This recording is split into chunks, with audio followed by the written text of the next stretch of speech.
Bom, gente, então, hoje o conteúdo da nossa aula é uma revisão, né? Na próxima semana a gente vai fazer uma provinha, então eu vou abordar com vocês aí para ficar mais fresco, né? O que a gente já viu na aula até hoje, né? Vou passar aqui um pouco mais rapidamente os slides para relembrar aí vocês, mas qualquer dúvida que vocês tiverem, vocês podem me perguntar, ok? Bom, gente, então um dos primeiros pontos aí que a gente, né, visualizou na nossa aula foi a respeito dos eumintos.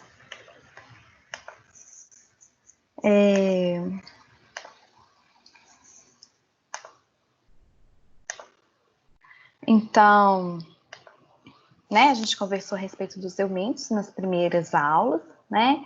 Então, a gente conversou da importância do estudo desses eumintos, né, principalmente devido à distribuição geográfica desse parasita. A gente tem aí o acometimento, né, de praticamente todas as áreas, né, principalmente a África, Brasil, e a gente vê que essas doenças, elas estão relacionadas com temperatura, né, principalmente países tropicais e países subtropicais, né? A gente verifica aqui nessas zonas em amarelo, temperatura menos elevadas, né? Ambientes mais frescos, mais frios, a gente tem a pouca incidência dessas infecções parasitárias. Então, gente, dos eumintos que foram falados, né, nós conversamos bastante a respeito do Ascaris lumbricoides, né, porque ele está ali responsável por 8 bilhões de infecções em todo o mundo. A gente conversou sobre o tricúris e sobre o enteróbios vermiculares, tá? Então, na hora que vocês estiverem fazendo essa revisão, os principais pontos que eu quero que vocês tenham aí com vocês a respeito desses parasitas, né, seriam as características, né, as características morfológicas. Então, a gente tem que ver, né, no caso do Ascaris, ele é um parasita bem robusto, né, com dimorfismo sexual, né, ou seja, presença de macho e fêmea, tá? Então, ele é bem robusto, com presença de exoesqueleto.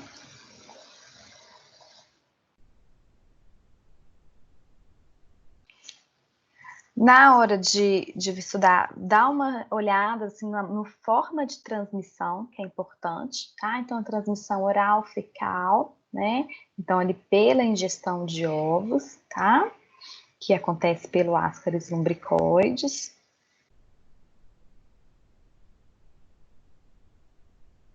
E sempre, gente, no ciclo, tá? O ciclo, tipo, vocês entenderem o ciclo do parasito, é o caminho andado aí para entender bem a dinâmica aí da infecção por aquele verme, tá? Então, ali do Ascaris lumbricoides, a gente está percebendo esse dimorfismo sexual, sempre guardem isso, tá? A morfologia do parasito, tá? E a morfologia do ovo são aspectos importantes que vocês devem guardar, tá? Principalmente para estabelecer diagnóstico, tá? Então, né, na infecção por Ascaris, a gente ingere o ovo contendo a forma infectante, que é a forma L3, tá? E aí esse ovo, quando ele passa pelo nosso estômago, ele vai, né, liberar as larvas, tá? Aqui dentro do intestino delgado, tá? A larva vai eclodir. E aí o que acontece? Ela vai migrar para o pulmão. Essa fase é muito importante. Por que ela migra para o pulmão? Porque ela ainda não está pronta ainda para estabelecer, para se desenvolver totalmente ainda no intestino, tá? Então ela continua o seu desenvolvimento lá no pulmão. Nessa migração, ela vai promover extensos danos aí no pulmão, tá? Até ela ficar pronta mesmo para se estabelecer no intestino, tá? Depois disso, ela migra aqui pela faringe, é deglutida, tá? E desce pelo esôfago novamente. Aí sim ela vai se estabelecer como verme adulto lá no intestino, tá? A gente aqui nesse momento, a gente vai ter o acasalamento, a postura de ovos, que serão eliminados nas fezes, tá? Então, essa parte do ciclo é bem importante para vocês terem marcadinho. Os sintomas, a patologia desenvolvida, tá? Não só para o Ascaris, mas para todos os outros vermes que a gente conversou, tá? especificamente aqui no caso do Ascaris, a gente tem aquela fase pulmonar muito importante, né? Então, a gente tem um edema, um quadro de pneumonia, a presença de eosinófilos ali no pulmão, tá? Acarretando ali, né? Gerando um quadro inflamatório nesse paciente, tá? Um aspecto aí de edema inflamatório, um quadro de pneumonia, tá? Então, gente, como é um parasito que vive no intestino, né, a gente sempre tem que relacionar, ó, onde que o parasito vive, onde que ele vai, né? Então, se ele passa para o pulmão, claro que a gente vai ter lesões no pulmão, né? Patologia ali no pulmão. Se o hábitat dele ele é no intestino, então, né, a gente também vai ter manifestações intestinais. Então, essas aqui, ó, são comuns para a maioria que a gente estudou, né? A dor abdominal, náusea, emagrecimento, diarreia, tá? Esses primeiros aqui são mais comuns, tá? A obstrução intestinal, ela é mais restrita aqui no caso do Ascaris, tá? A perfuração intestinal pode acontecer também com outros parasitas, mas o Ascaris, porque ele é muito robusto, né, e dependendo do número de parasitos, dependendo ali da infecção, pode promover esse processo de obstrução intestinal, tá? Aqui o hábito dele, o Ascaris lumbricoides, né, dentro do nosso intestino, ali no caso no início, né, no final ali numa colonoscopia. Isso aqui é muito importante, tá? O ovo do Ascaris, tá? Esses dois primeiros aqui é um ovo que não tá pronto ainda, ele tá fertilizado, mas ele ainda não tá maduro, tá? O final aqui é um ovo maduro. O que a gente percebe? Essa membrana mamilonada, tá? Isso aqui é muito importante para diagnosticar o Ascaris, tá? Quando a gente está fazendo um exame laboratorial de fezes. Então, o exame de fezes, a gente sempre vai detectar os ovos, né? Isso aí a gente vai conseguir fazer um diagnóstico diferencial de qual parasito que está infectando aquele indivíduo, tá? E aí os imunológicos. A gente tem aí, mas a gente não tem uma comprovação física, né? Quando a gente detecta anticorpos, a gente pode fazer ELISA, tá? Que é um dos principais exames imunológicos ali para detectar anticorpos no soro do paciente, tá? Mas o padrão ouro para a gente verificar realmente se a gente tem infecção é o exame de fezes, ok? Essa questão do tratamento não precisa de ficar, né, decorando as drogas em si, tá? Assim, a gente tem que ter em mente, né, essas principais aqui, que são as mais comuns para todos eles, tá? Mebendazol, levendazol, piperazina, tá? Então, esses três primeiros aqui são mais comuns ali para o tratamento da maioria das infecções por nematóides. Então, no caso do Ascaris especificamente, pode ser necessária remoção cirúrgica. E depois, né, gente, a gente falou do tricúris, né? A gente vai visualizar ali que é mais simples a questão do ciclo do tricúris, né? A distribuição dele é bem menor, né, do que o Ascaris lumbricoides. A morfologia é importante para estabelecer o diagnóstico, tá?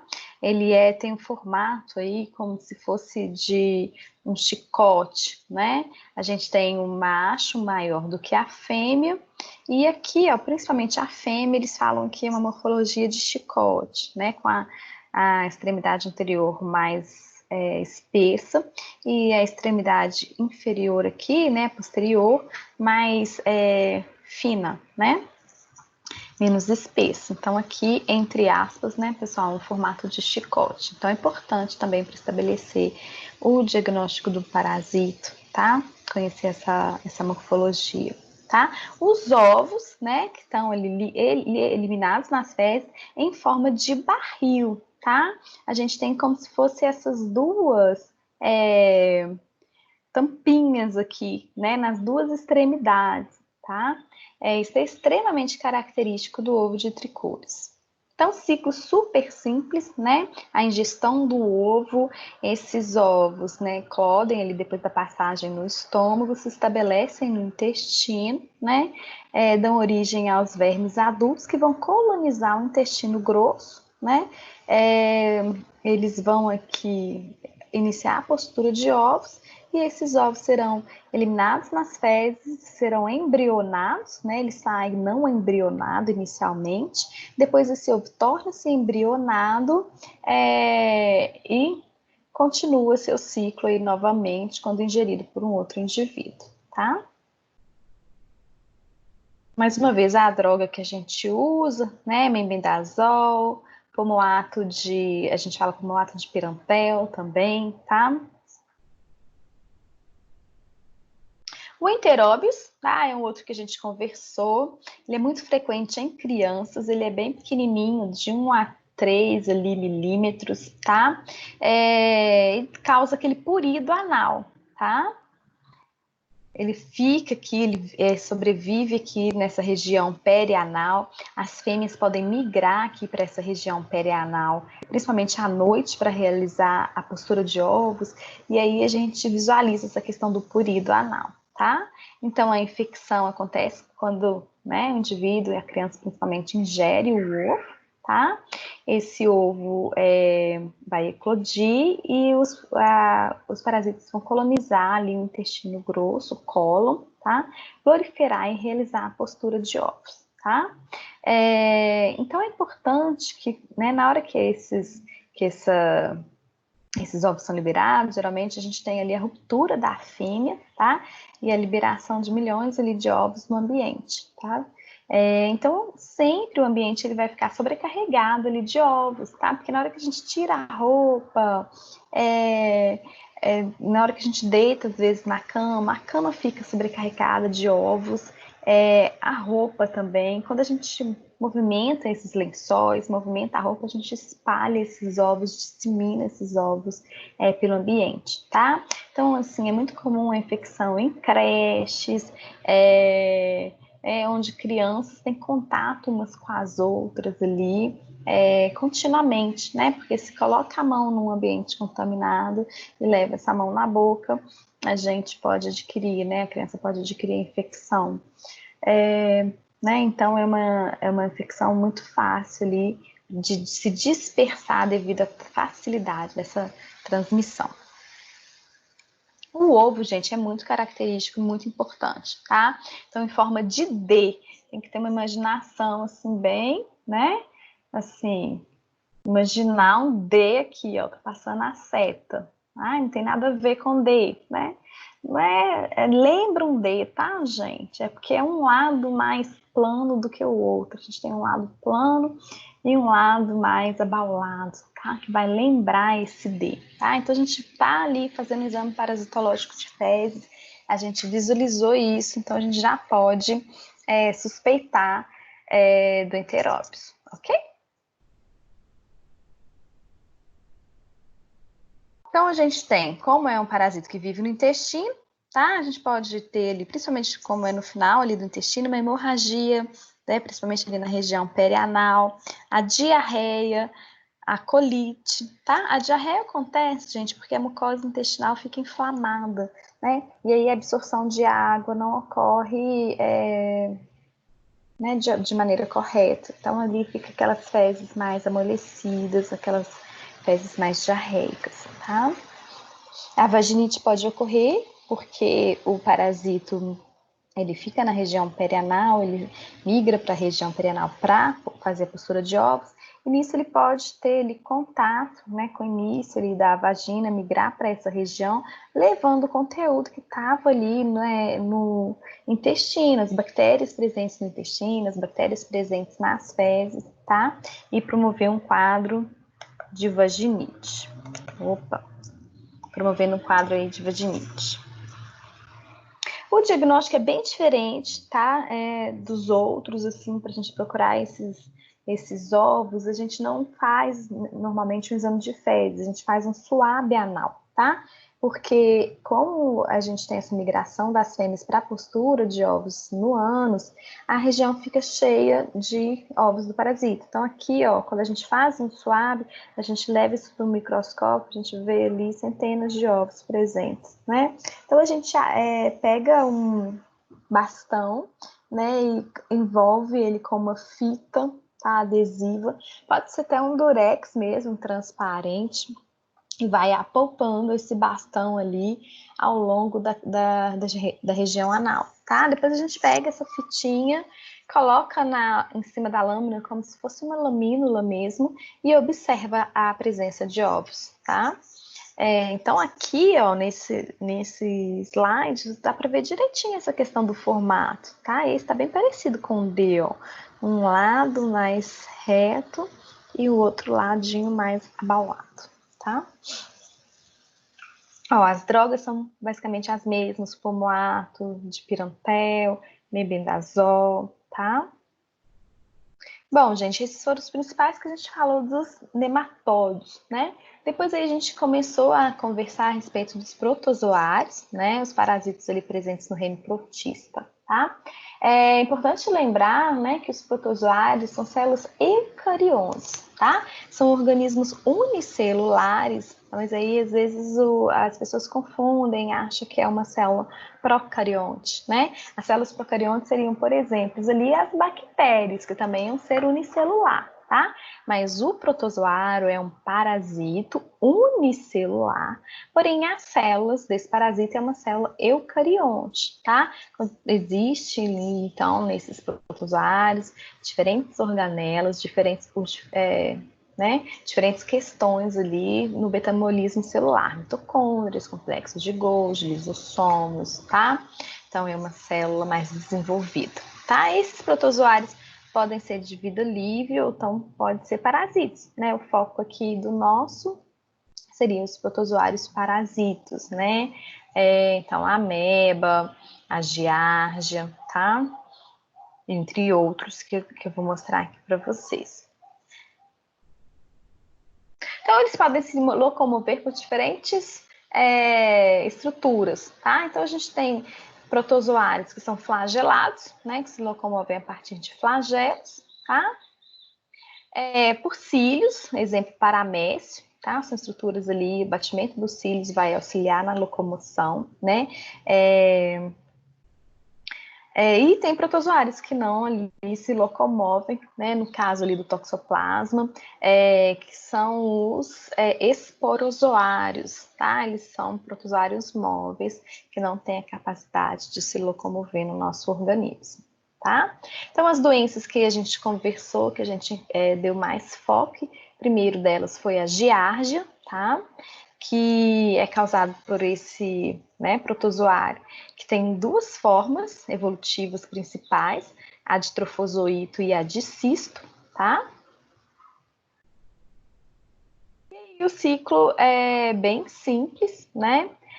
A gente ingere os ovos maduros, né? Geralmente o cisto, na verdade, né? Que já está ali ele tem 4 núcleos ali naquele cisto, tá? E aí a gente ingere isso quando ele chega no intestino, tá? No intestino delgado, ele começa a liberar o trofozoito, tá? Então, ingestão dos cistos, o cisto passa pelo estômago, tá?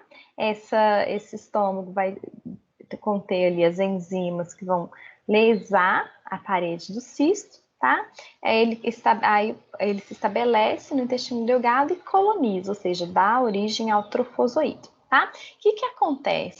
Quando esse parasito vai ser eliminado ali nas fezes, de acordo com o movimento do bolo fecal, ele vai percebendo que o ambiente vai ficando mais ressecado ali, quando ele está migrando do intestino delgado para o intestino grosso, tá? Então, quando ele percebe isso, o trofozoito, né, que estava ali colonizando, multiplicando o intestino delgado, ele encista novamente, tá? Ele vira novamente um cisto, porque o cisto ele tem condição melhor de ficar no ambiente, de resistir às temperaturas, às condições do ambiente, até ele ser ingerido novamente, né? Isso não aconteceria se fosse o trofozoito.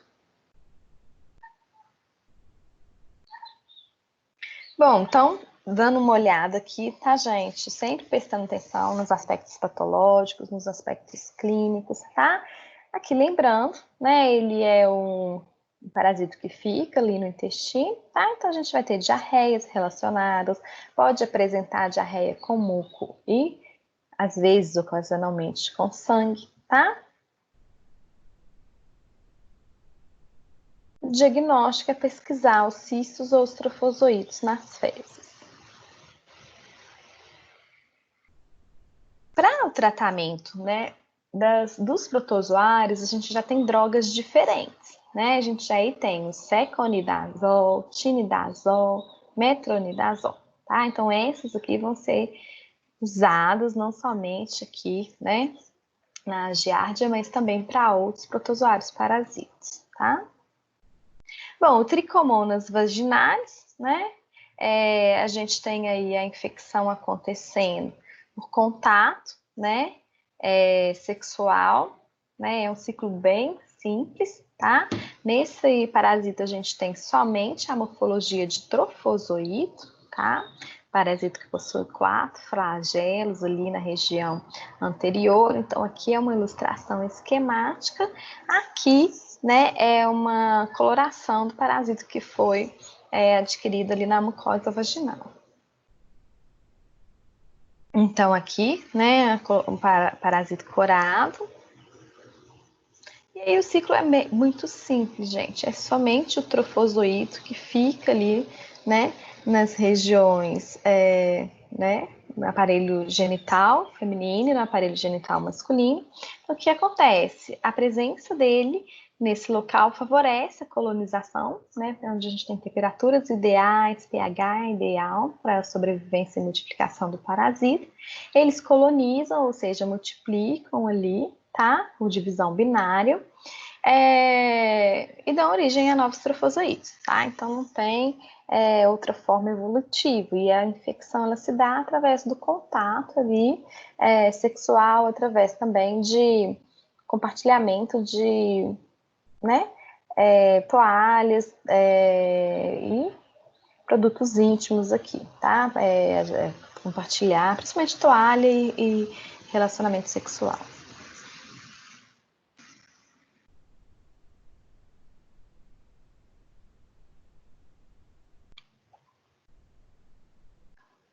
Então, o diagnóstico, tá, gente, é feito com suave, a coleta do material no local, tá? E posteriormente a coloração desse material. O outro, né, gente, que a gente conversou, outro protozoário é a entamoeba histolítica, tá? Aí a gente vê que aqui a gente tem, né, ela espalhada ali em quase todo o planeta. Ela não é muito restrita a temperaturas, tá? Então, depois da esquistossomose, uma das parasitoses que mais infectam é a entamoeba, tá? E aí, gente, é uma morfologia de cistos e trofozoítos. E o ciclo dela, tá? É um pouquinho mais ali complexo, tá? Que a gente verificou, porque a gente pode ver que o quadro mais grave aqui da doença é quando a gente tem a amebíase extraintestinal, tá? Então, a evolução normal, a gente ingere o cisto, tá? Esse cisto, né, quando ele chega aqui no nosso intestino, ele torna-se um cisto maduro e evolui para trofozoito, tá? Quando ele vai migrando, né, mesma coisa, vai migrando aqui para o final do intestino grosso, esse trofozoito, ele se incista novamente, né, quando perde ali as características de umidade que são necessárias ali para manutenção do trofozoito naquela localidade, tá? Mas uma coisa que é mais grave aqui na questão da amebíase é que esse trofozoito, ele pode migrar para diferentes regiões e promover a amebíase extraintestinal, tá? Nesse momento a gente vai ter o comprometimento do fígado, a gente pode ter o comprometimento dos pulmões e até no cérebro, né? Caracterizando então dessa forma o caso grave, os quadros mais graves da doença, tá? Então eles vão principalmente migrando para esses locais ali a partir da circulação porta, atingem ali as terminações sanguíneas, vasos sanguíneos, né? Porque o intestino, né, principalmente aqui o intestino grosso, é muito irrigado com vasos sanguíneos e a partir do momento eles são disseminados para todas essas regiões.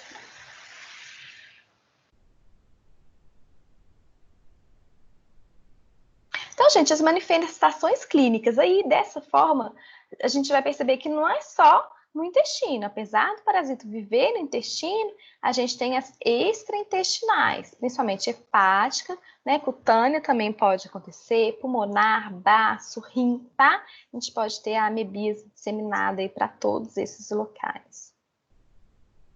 Então, o diagnóstico é verificar o cisto nas fezes.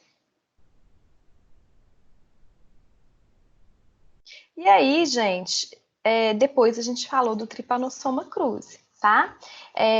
Eu vou dar uma pausazinha aqui, que eu queria comentar pontual as aulas que a gente teve mais no início, tá? Eu quero ver se vocês têm alguma dúvida, vou dar uma paradinha aqui e a gente continua com a nossa aulinha de revisão.